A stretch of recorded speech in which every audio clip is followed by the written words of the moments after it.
¿Qué tal? Buenas tardes. Bueno, nos encontramos nuevamente en esta transmisión online para traerles una palabra, palabra de vida, palabra que nos ayuda cada día a discernir, a poder ver el camino por donde tenemos y nos conviene andar. Hoy les quiero hablar de una palabra muy cortita, pero encierra algo tan importante y vamos a ir a Segunda Reyes, capítulo 6. Antes quiero decirle que todos aquellos que me quieran dejar mensajes después de la palabra, todos aquellos que se quieran comunicar conmigo, no hay ningún problema. Yo les voy a dejar al final de esta palabra el número de celular para que ustedes puedan comunicarse por cualquier situación, por lo que necesiten. Bueno, la palabra habla del hacha flotante en Segunda Reyes capítulo 6. Y dice así: los hijos de los profetas dijeron a Eliseo: he aquí, el lugar en que moramos contigo nos es estrecho. Bueno, primero de todo les voy a comentar quién es Eliseo. Eliseo es un profeta que sucedió a Elías. Elías fue el gran profeta Elías, tremendo profeta de Dios. Y bueno, ahora Eliseo había recibido esa misión de parte de Dios. Y si ustedes después lo pueden leer, porque no es el caso, no es lo que hoy quiero hablarles, pueden leer cómo Dios, antes, digamos, de llevarlo a su ministerio, probó el llamado de Eliseo, a ver cuán fiel y firme estaba en ese llamado. Es muy interesante, después lo pueden leer en el capítulo 2. Pero bueno, ahora vamos a ensimismarnos en esta palabra. Y dice que los profetas le dijeron a Eliseo: mira, el lugar en que estamos morando contigo nos es estrecho. Es decir, ¿por qué llevaron esta inquietud? ¿Qué es lo que les estaba diciendo los profetas? Porque era digamos, una escuela de profetas, ¿no? Bueno, había crecido tanto ese ministerio que ya, digamos, el lugar no les alcanzaba. Eso era lo que le estaban diciendo los profetas a Eliseo. Ya no nos alcanza, es estrecho, es chiquito, le están diciendo. Ahora, algo importante primero que tenemos que aprender acá, que no a la estrechez. Mira qué importante. Los profetas dijeron: ya esto es chico, no nos podemos quedar así, esto va creciendo. Y bueno, esa actitud de avanzar, eso primero de todo es lo primero que Dios nos está mostrando a nosotros, que no nos quedemos en la estrechez. ¿En qué estrechez? En la estrechez de nuestros pensamientos, de nuestra mente. Qué importante, en la estrechez material. No nos quedemos ahí. No podés quedarte en un fracaso, en una frustración que tuviste ayer. No te quedes, no te rindas, no te regales a la comodidad. Es decir, pelea contra ello. Tenés que saber que para un hijo de Dios no hay límites, no hay límites. Dios es un Dios que no tiene límites para que vos puedas alcanzar los propósitos de Dios. Es decir, para lo cual Él te llamó, te diseñó. ¿Por qué? Porque vos tenés que saber que para alcanzar la bendición o ese sueño que Dios ha puesto en tu corazón, no va a venir solito de arriba. No, tenemos que trabajar. No te quedes en la estrechez. ¿Por qué?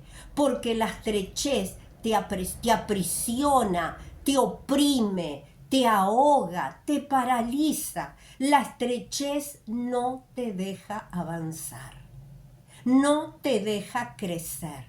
¿Comprendes? Es lo primero que nos resalta en esta actitud. Y seguimos viendo. Vamos a leer el versículo 2. Dice, vamos ahora al Jordán y tomemos de allí cada uno una viga y hagamos allí lugar en que habitemos. Y él dijo, andad. Y dijo uno, te rogamos que vengas. Sigo en el versículo 3 del capítulo 6 de Segunda Reyes. Lo repetí por si acaso, si alguno se olvidó. Y dice el versículo 3, y dijo uno, te rogamos que vengas con tus siervos. Y él respondió, yo iré. Vemos acá en el capítulo 2 que van a Eliseo estos profetas, ¿no? Exponen la situación. ¿Y qué era lo que vemos de entrada? Que ellos querían trabajar en unidad, en equipo. No era el pedido de uno, no, era el pedido de un grupo de profetas. Estaban unánimes, juntos. ¿Para qué? Para para poder crecer en esta motivación que tenían ellos. Y era una motivación muy válida de parte de Dios. Ahora, vemos que había unidad de espíritu para trabajar. Segundo, algo muy importante. Ellos van al profeta de Dios, a Eliseo. ¿Y qué hace? Le piden permiso. Permítenos, por favor, ir allí. Es decir, ¿a qué? A cortar viga, a poder buscar los materiales para poder ensancharnos. O sea, van a Eliseo y le piden que lo acompañe. Que Eliseo vaya con ellos. Ven, te pedimos por favor que vengas con tus siervos, le está diciendo los profetas. ¿Qué nos enseña esto también? Mira, cada versículo tiene una riqueza tremenda para nuestras vidas. Primero y principal, importante. Primero, andá. Cuando vos tenés una cierta situación en tu corazón, andá y ponelo delante de la presencia de Dios. Andá, es decir, ponelo en las manos de Dios, ese proyecto que tenés, porque es Él quien te va a indicar el camino seguro, perfecto, exitoso, para que todo te salga bien. Andá, pedile ese permiso al Señor, como los profetas se lo pidieron a Eliseo. Pero algo muy importante, si ese proyecto es de Dios, decile, Señor, si tú me acompañas en esto, porque si el proyecto es de Dios, Dios te va a acompañar. Vos fijate que ellos le dijeron que fueran con él en el versículo 3 y el profeta le dice, yo iré. Es decir, cuando Dios ve que tu motivación es sincera, es una motivación directamente para engrandecer el reino, ¿qué es lo que va a hacer Dios? Acompañarte en esa meta, en ese sueño, en ese proyecto. Fundamental. Ahora, ¿qué pasó? Vemos en el versículo 4, dice, se fue pues con ellos, Eliseo los acompañó, y cuando llegaron al Jordán cortaron la madera. En el 5, y aconteció que mientras uno derribaba un árbol, se le cayó el hacha en el agua y gritó diciendo, ¡ay, Señor mío, era prestada! ¿Por qué gritó este profeta? Bueno, quiero comentarte algo. En el antiguo Israel, digamos, el hacha era un instrumento de trabajo muy caro. Muy caro. Por esto este profeta lo pidió prestado. Ahora, si él llegaba a perder el hacha, como estaba sucediendo acá, que el hacha se le cae al agua, se puso a gritar, ¡ay, Señor mío, era prestada! ¿Por qué? Porque el devolver esa hacha o sea, el pagar esa hacha que le habían prestado, le iba a costar o sea, trabajar muy duro. El hacha era muy, muy cara. En algunos lados dicen que podían llegar a ser 6, como si fueran ahora 6, digamos, sueldos, ¿no? De mes. O un año de sueldos. Así que imagínense lo que costaría ese. Otros dicen, por eso digo, hay distintas versiones. Unos dicen que son 6 meses de sueldo, otros un año de sueldo. Bueno, la cuestión que era muy cara. Eso es lo que te quiere decir el Señor. Entonces, ¿qué es lo que hizo? Le gritó a Eliseo, por favor, Eliseo, era prestada. Ahora, tercera enseñanza, ¿qué nos quiere decir el Señor?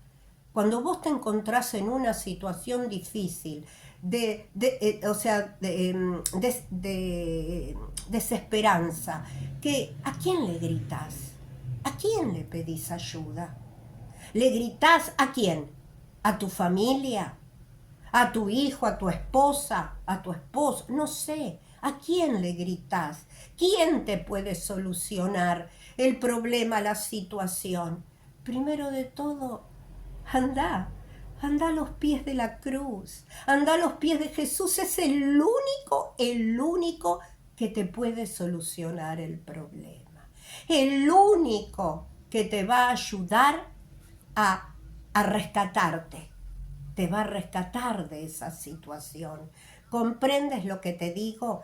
Y vamos a ver en el versículo 6. El varón de Dios preguntó, ¿dónde cayó?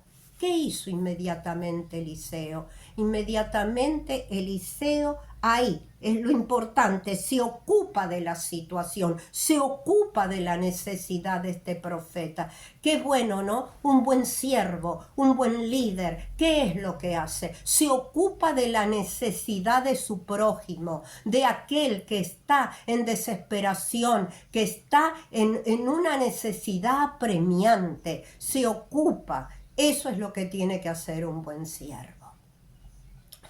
Entonces, ¿qué es lo que hace? Inmediatamente dice que le preguntó en el versículo 6, ¿dónde cayó? Y él le mostró el lugar. Entonces cortó él un palo y lo echó allí e hizo flotar el hierro.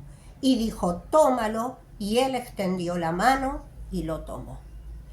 Mira, acá por supuesto que hay un milagro, es decir, un hecho sobrenatural. ¿Por qué?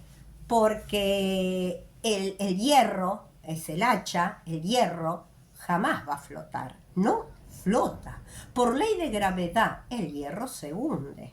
Es imposible que flote.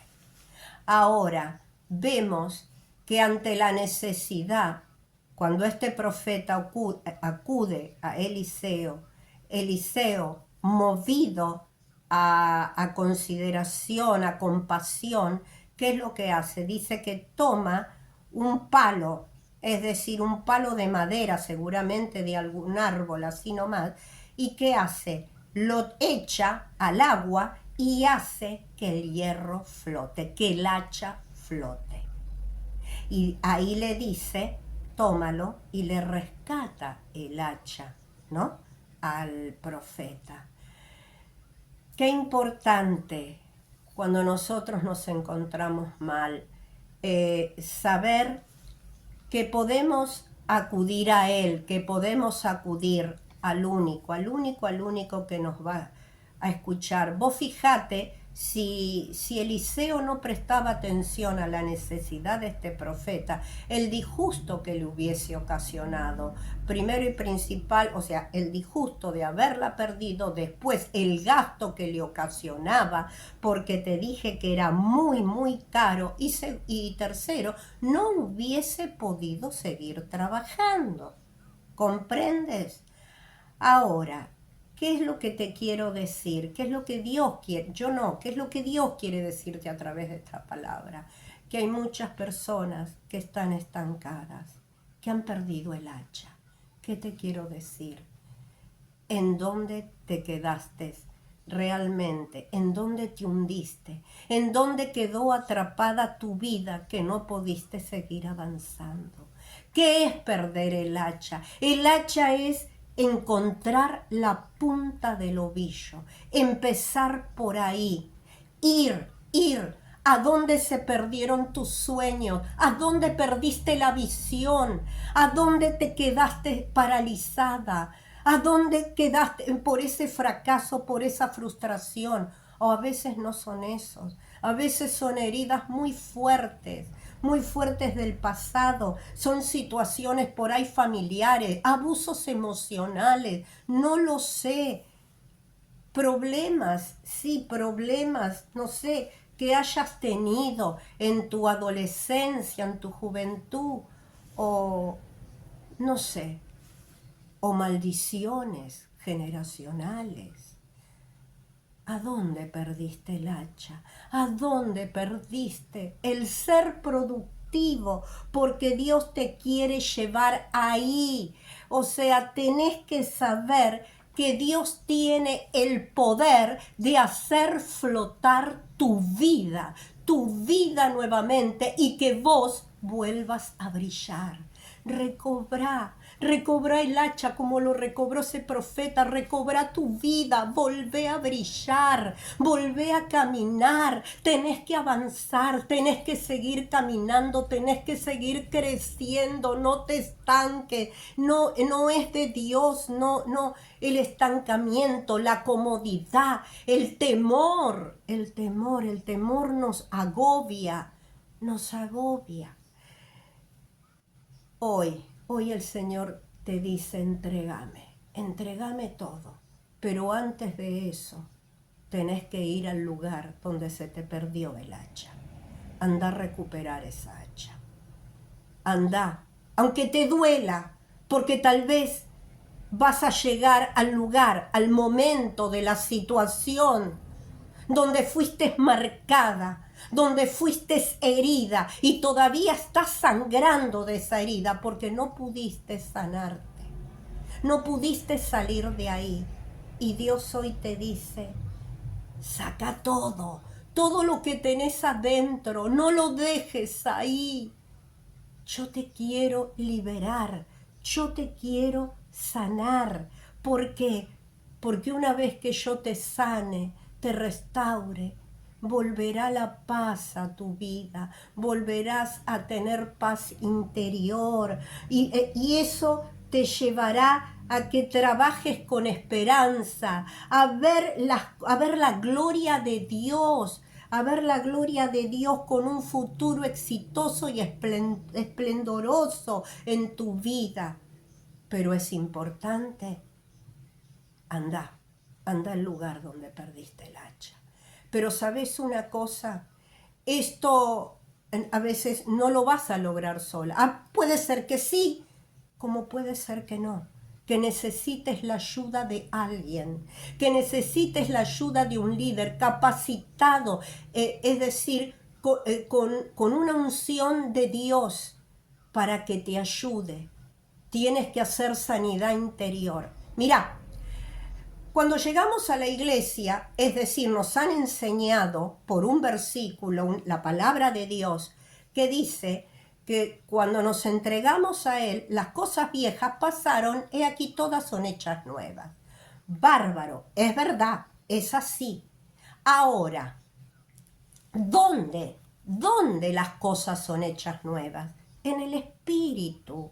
¿Sabes por qué? Porque nuestro espíritu, antes que nos entregásemos a Dios, no tenía vida, estaba muerto. Y al recibir a Cristo en nuestro corazón, el Espíritu Santo vino a morar a nuestro espíritu, lo resucitó, le dio vida, pero en el espíritu son hechas nuevas las cosas. Ahora, ¿qué pasa con el alma y el cuerpo? El alma y el cuerpo siguen siendo los mismos. ¿Entiendes? ¿Y qué es sanidad interior? Justamente sanidad interior es un proceso por el cual la persona es liberada, sanada de, ¿cómo te puedo decir?, de heridas y traumas que han sido ocasionados por una persona o por circunstancias del pasado. Y es un proceso, como te dije. Es un trabajo que va haciendo contigo el Señor. ¿A través de qué? Y el Espíritu Santo, es decir, el Señor a través de la palabra te va liberando. La palabra tiene poder, poder para liberar, poder para sanar y la unción del Espíritu Santo que va trabajando dentro de ti. ¿Comprendes lo que te digo? Qué importante es que entendamos, ¿no? Que es sanidad interior. Y te digo más, podemos vivir, estar en la iglesia, congregarnos, ser fieles y vivir una vida siempre de amargura, de tristeza, de no haber encontrado realmente el camino hacia esas bendiciones que Dios tiene para nosotros. ¿Comprendes? Porque el propósito de Dios es que vos seas productivo y que vos cumplas el plan por el cual Él te trajo a esta tierra, para el cual Él te diseñó. ¿Comprendes lo que te digo? Entonces, es muy importante que sepas que no es a veces un trabajo fácil, tal vez es un trabajo que te va a llevar un tiempo, pero sanidad interior es necesario.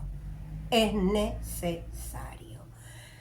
¿Por qué? Porque el trabajo, a veces el proceso, es romper esas ligaduras, esas ataduras que tienes por ahí de raíces de amargura, por ahí digamos, de sentimientos de rechazo, inseguridades, tenés una minusvalía, complejos de inferioridad, temores, qué sé yo, las ataduras que podés tener. Y Dios quiere liberarte de todo eso y sanarte. Mira, tienes que saber que el trabajo, digamos, del hombre de maldad, digamos, del enemigo de Dios y enemigo tuyo, es que vos vivas herido y que vos nunca te sanes. Él necesita herir a los cristianos para que no avancen, porque saben que si los detiene, de esa manera se frustra el propósito de Dios. Y vos no fuiste llamado para eso. Además tenés que saber que siempre estamos propensos a ser heridos. Y tenemos que sanar. Nos conviene. ¿Para qué? Para lograr esos sueños que quedaron ahí. ¿Sabes qué? Guardaditos adentro de un cofre. Y Dios quiere abrir ese cofre y que vos salgas y vueles en el espíritu para lograr todo aquello para lo cual Dios te hizo a su imagen y semejanza. Bueno, hasta aquí la palabra. Quiero hacer una oración por ti. Quiero que realmente esta palabra haya llegado a tocar lo profundo de tu corazón. Necesitas ayuda. No vivas la vida no te acostumbres a que tu vida sea cómoda en el dolor, en la tristeza, en la herida. No sigas viviendo así. Si podés vivir una vida, Dios no te trajo para que la vivas infelizmente. Tenés que vivir feliz. Dios te dio una vida para que la disfrutes. ¿Comprendes? Entonces vamos a hacer una oración. Quiero orar por ti, que estás ahí escuchándome y que necesitas de esta oración. Oramos. Padre Dios, en el nombre de Jesús, yo te pido por toda persona que está del otro lado, escuchando, que ha escuchado este mensaje, Que ahora comiences, Espíritu Santo, a trabajar en el poder de tu palabra, Señor, en el corazón de cada hombre, de cada mujer, de aquellos que se encuentran atrapados en tinieblas, en oscuridad, sin saber para dónde ir, sin tener esperanza. Padre, tú eres el dueño de la esperanza. Padre, que ellos en estos momentos, Señor, reactives la fe en ellos. Impúlsalos, Padre, a que te busquen, Señor, esa sanidad interior, papá, para que ellos sean libres de toda atadura, de toda mentira, de todo engaño del enemigo. Padre, en el nombre de Jesús, yo declaro ahora que cada corazón que está escuchando está siendo tocado por el poder de Dios, y que ahora cada lágrima que has derramado no ha sido en vano delante de Dios. Dios te ha escuchado. Por eso esta palabra. Hoy te animo, levántate, tú que duermes, y pelea la buena batalla de la fe. Busca, gusta, conoce a este Padre Celestial tan grande y poderoso que te ama. El amor de Él es lo que te salvará. Gracias, Padre. Confío plenamente en que muchos serán tocados y el enemigo avergonzado. Declaro sanidad sobre ellos. En el nombre de Jesús. Amén, amén y amén. Bueno, espero realmente una liberación estruendosa en tu interior. Que Dios te bendiga y nos vemos hasta la próxima.